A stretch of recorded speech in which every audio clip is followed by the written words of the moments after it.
Welcome back to the shop. In this episode, we're going to be repairing and regluing two broken dining chairs. I've got a couple of pretty oak dining chairs in the shop with nice cane seats that need some repair. And what needs to be repaired is these lower stretchers are a little bit loose, so we'll need to disassemble the chair and glue it all back together again. But while I was investigating what needed to be done, I noticed that on this chair, there are 4 screws in the back that attach the armrest to the chair. And this upper, actually the lower screw, you can actually see that the stretcher is actually fractured. So we're going to need to repair that. And that's one of the unfortunate parts of having any type of mechanical fastener in a chair, is that as you get stress on any of the components, the wood will move, but the metal fastener causes it to the metal fastener won't give, and that can cause the wood to fracture, which is the case in this chair.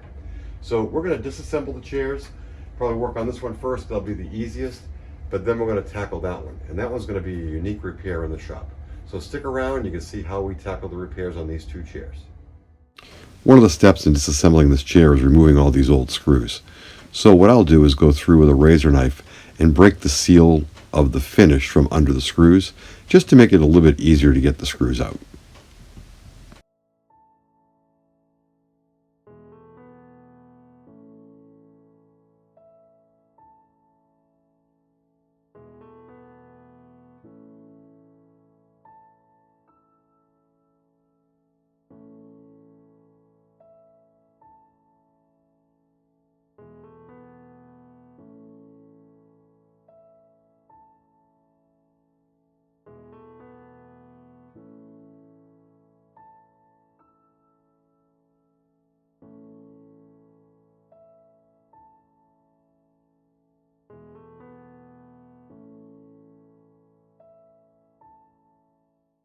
With the crest rail removed, I can now remove these spindles and continue the disassembly of the chair.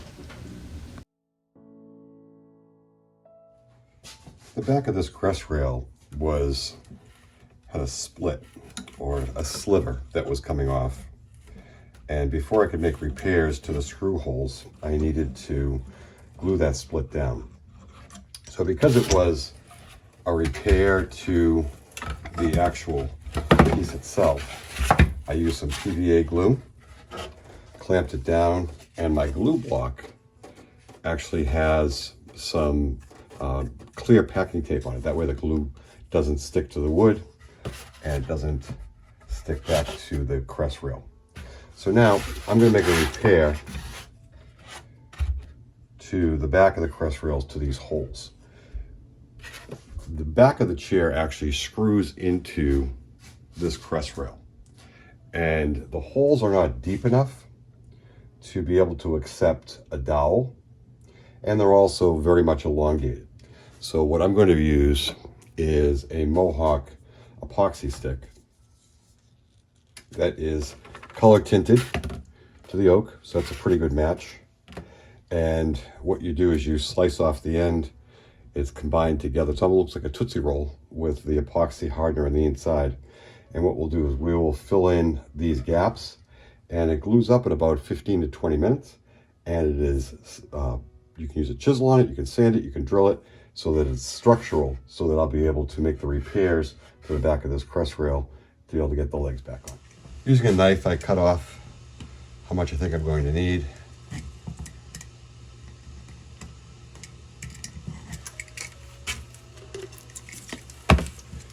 Peel off your plastic.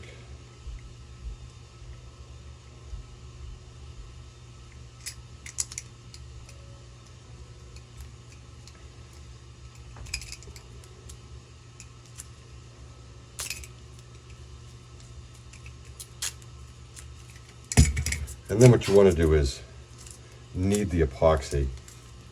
The warmth of your hands helps to mix it together. But really the trick here is that you get a consistent color in the epoxy as you're blending the hardener with the colorant. With it all mixed up now, you see I've got a consistent color through the whole thing.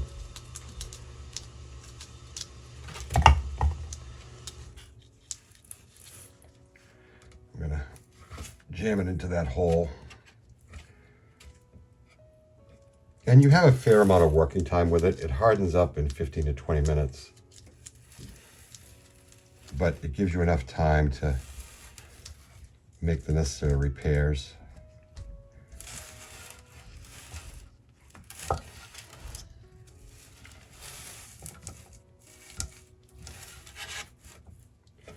And what I definitely want is for it to be a little bit proud of the hole that I'm filling, because then I'll come back after a few minutes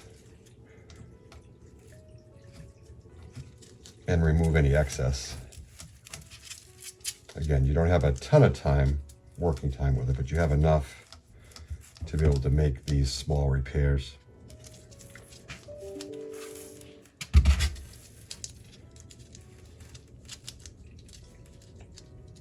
And what you really want to do is kind of jam it down in to make sure there's no gaps or voids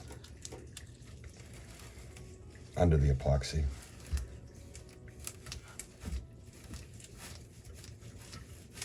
Now I'm using a color match epoxy on purpose, but this is actually also going to be hidden behind the full length leg of the chair. So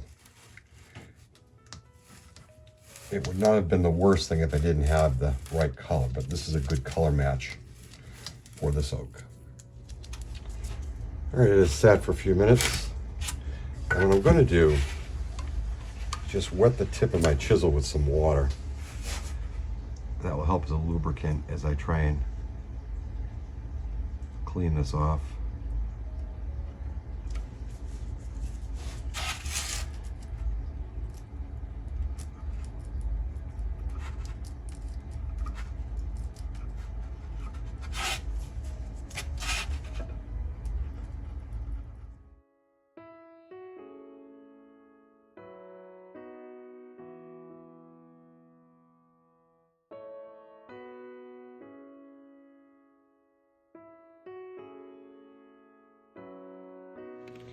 When removing the screws from the chair, they were very much caked in with finish and shellac or varnish, whatever on the chair, and it was difficult to get them out.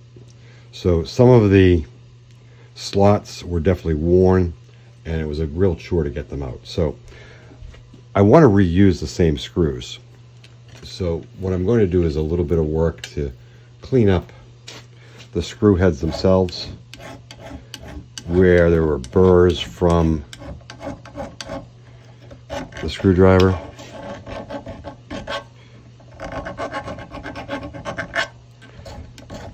And then that way, when I put them back in, the screwdriver will hold much better. So I kind of clean up those burrs. But then most importantly, I want to clean up the slot. And I've got some narrow files here that are cleaning out any old finish that are in there, but then also squaring up the edges of the slot and cleaning out the bottom. And that way they'll go in a lot easier and the screwdriver won't be twisting. I believe it's important to maintain the integrity of a piece, that if you can reuse the existing hardware, then that just helps the piece itself. It helps keep the originality of it. So that's pretty cleaned up. I'll test a screwdriver in there. She sits pretty solid. There's still a little bit of wiggle room, so I'll use a fatter screwdriver than this. But I'm going to go through all these screws, clean up the threads, but then also clean up the individual heads themselves so they get a good slot that you can actually fit the screwdriver in. While we wait for the epoxy to dry on the crest rail, we'll move on to disassembling the lower spindles in the chairs. And my go-to on this is to use vinegar. I like a gentle approach to removing the spindles, so I use a small syringe with some vinegar, shoot it into the gaps, and then I'll use a spreader clamp to spread the legs apart so that I can then remove the spindles take them out, clean them up before the next glue up piece. Again, I take the gentle approach to it. There are other folks that will use a mallet to do it. I just want to be extra careful. The other thing is, if you do use vinegar in order to loosen the hide glue, you do want to be careful on very open pore woods like oak or mahogany, that the acid in the vinegar can react with the wood and create a tannin or a very dark color. So just be careful as you use it. Another option to vinegar is to use water or heat, but my go-to has always been the vinegar, and I've had some very good luck with it.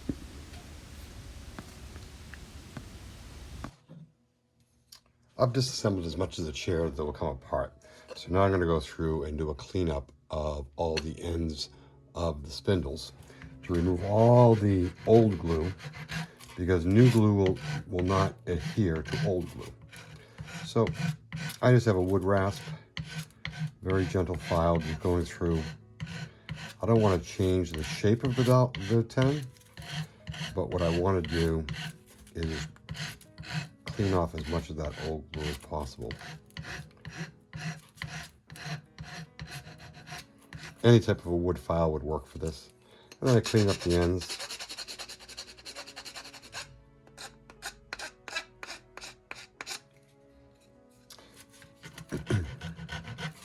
And then this is a rinse and repeat. So all of the spindles that came off, I will go through and do the cleanups. And then I'll do a dry fit before I try and reassemble them, just to make sure I've got them all cleaned up well. Chair's been disassembled. We've cleaned up all of the dowel ends, get all the old glue off. We've cleaned up all of the mortises that receive those dowels. And now what we're going to do is we're going to glue the chair back together again. Now, if you remember, this is a chair that has the broken leg. So what we're going to do for stability purposes is glue up the base of the chair first, let that sit, and then we'll come back and we'll drill the holes for repairing that leg. But at this point, what we're going to do now is we're going to spread these out just a little bit more, get some glue into the dowel joints, and get this chair base glued up. I've got a shelf full of glues that I can use to reglue this chair. I could use an epoxy, I could use a tight bond PVA glue, or in this case, I'm going to use hide glue, and I use the tight bond product for hide glue. Whenever I'm restoring or repairing the joints of a chair, so the dowel rungs into the mortises, I'm going to use the hide glue. And the reason for that is that's what the antique furniture, that's what they would have made furniture out of back in the day. And what's great about hide glue is that it's reversible. So you can either use water, heat, or my go-to is vinegar to loosen an old hide glue joint to be able to take it apart. It's a better solution, in my opinion, when you're doing that. Now, if you've got a break, or if you remember on the crest rail, we had a sliver that was broken off that you want a semi-permanent repair, you're going to want to use a Type Bond 2 or a Type Bond 3 to glue that up. It's not a joint, it's a repair to the piece of wood. So I'll use that. And then my last resort is going to be an epoxy. Now, none of these products, I'm not sponsored by any of these folks, but I like the West System G-Flex epoxy. It's great for filling gaps. So when we actually glue this leg together, there's probably going to be some gaps when I insert the dowel into the hole. So in order to fill that gap, I can't use a tight bond PVA glue. I can't use a hide glue. I want to use an epoxy, because that epoxy will fill any gaps that are there. So the epoxy and the tight bonds go back on the shelf. And we're going to glue up this chair using some hide glue. Not all of the dowels came out of the cross rails on the chair. So what I'm using is a glue syringe. Where there's a gap, I'm able to squirt that hide glue in. Or if there's not enough of a gap, I'll use the spreader clamps to open it up just a little bit more so I can get some glue down into that joint and make sure I have a good contact on both the dowel surface as well as the receiving mortise. So I'll go through and I'll do this across all the pieces, and then we'll get it set up into some pipe clamps. So let it sit overnight and cure before we move on to the next step.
All right, so now we have it in, and you'll notice I've used the spreader clamps to get it in there.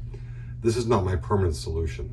This is just temporary, because what I'm going to do is take the spreader clamps off and replace them with some glue blocks as well as some pipe clamps, because I like to use the spreader clamps for other projects, but then also I think I get a better grip with the glue ups when I use the pipe clamps as opposed to the spreader clamps.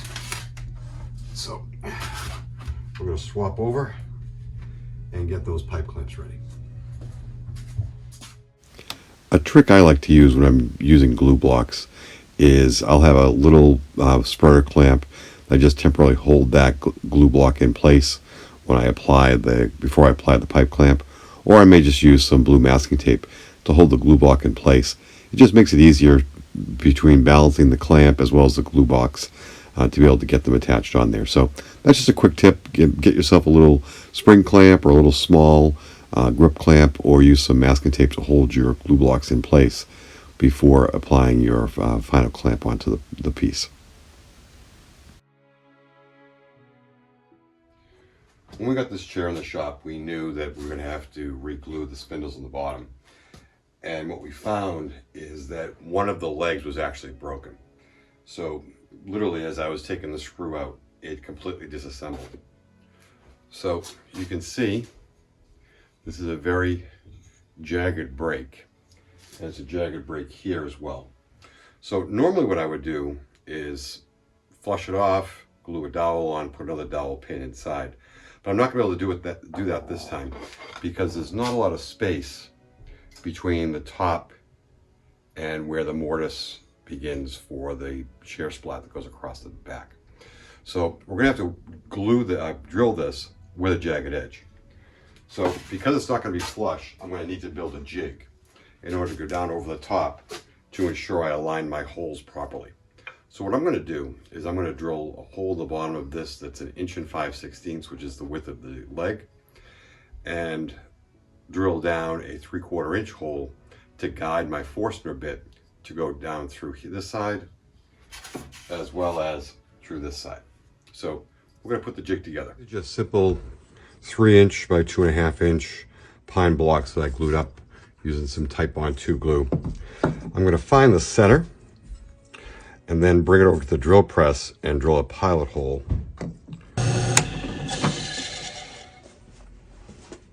So we needed a hole that was 1 5/16 inches in order to fit the end of this chair leg. And I don't have a Forstner bit that's big, but what I do have is my dad's bit brace with an adjustable bit. So what I've done is I've adjusted the cutter on the edge of the bit to the auger, and we'll go down about 3/4 inch, and then that way it will sit down on top of the leg.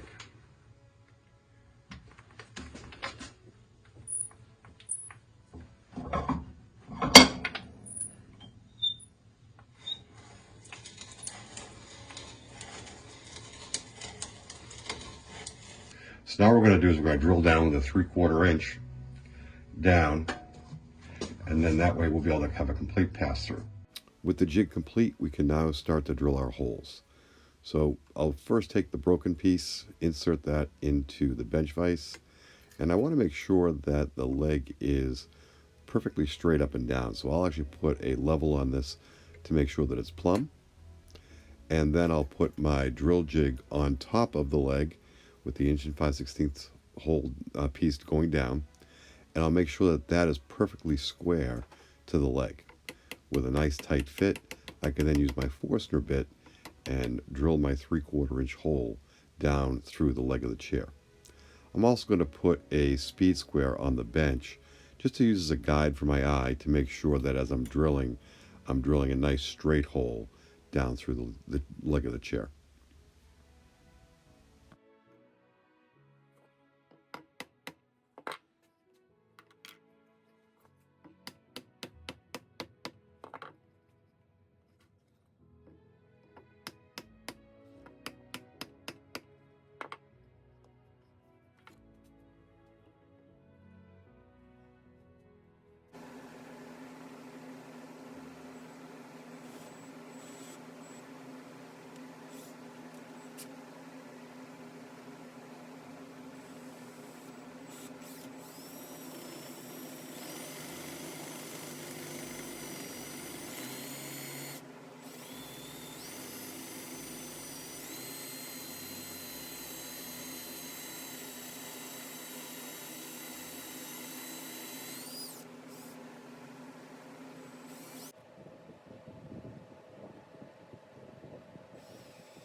We're now going to do the final glue up on the chair, and it's going to be a complex glue up.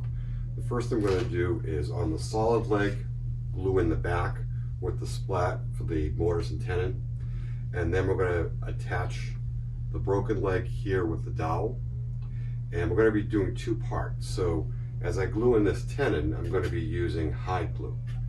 As I glue in this leg, I'm going to be using an epoxy, but then also hide glue into that tenon. So it's going to be a complex glue up. What I've done, because the break is going to show a little bit because it was fractured, is I've already pre-mixed up a dye that I'm going to mix in with the epoxy to get a color match. And it's a combination of both raw umber and burnt sienna to get a color match to the chair. So I'm going to film the entire glue up process, and if you've ever done glue up, you know it can be extremely frustrating. It can also be nerve-wracking, but I promise what I'll do is I will do it in high speed, so you don't have to watch the entire thing. It's probably going to take about 25 to 30 minutes to do the entire glue up. But let's get started. We're going to start with, I've already done my dry fit. We're going to start gluing in the tenon and then start working on the broken leg.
So the glue up's complete.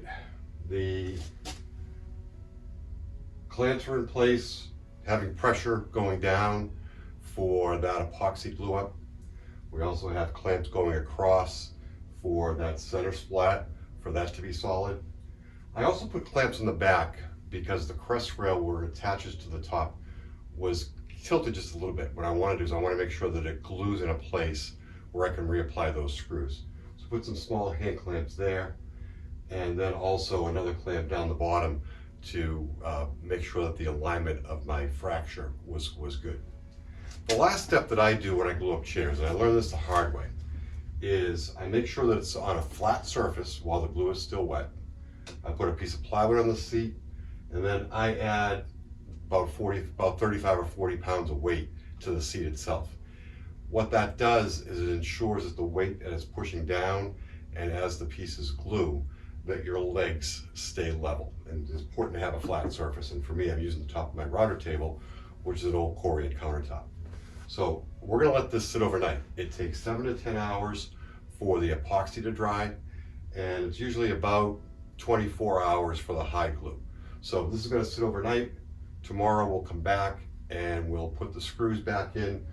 We're gonna have to drill a couple of holes through that dowel in order to get the screw in, but then we're gonna be done with this chair. So tomorrow is gonna be the real test when we take the clamps off.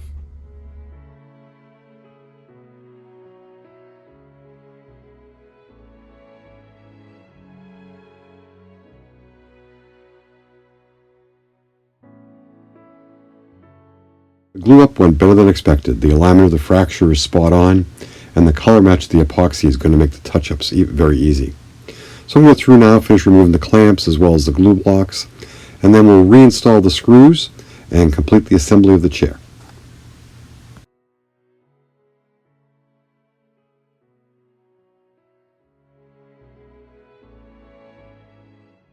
Removing the screws during the disassembly process was no easy task. So as I'm reinstalling them, I'm dipping them into a little bit of wax, and that'll make them easier to install, as well as consider future generations of furniture restoration folks. If they ever have to be removed, it'll be a much easier task for them to remove them.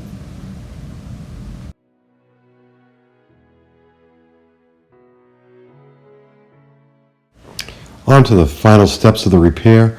We're now going to go through and do some touch-ups where there's some scratches and some wear on the legs as well as the back and the seat of the chair.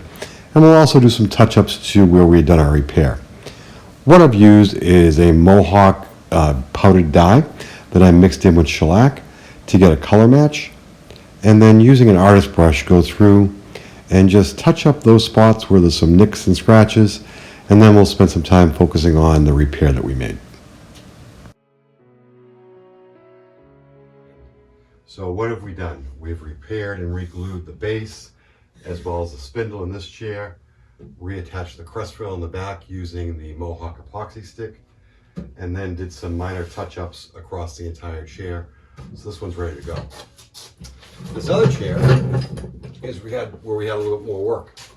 So again, the crest rail disassembled, the spindles disassembled, we re-glued the spindles down the bottom. But this was the leg that we had to repair, where we inserted a 3/4 inch dowel to the base as well as to the top, reattached it with epoxy. Then we came back with some epoxy fill sticks as well as some shellac, and touched up where the repair was made to hide it as best we can. Thank you for following along in the repair of these two chairs. I appreciate you taking the time to watch this video. Hopefully you found it informational.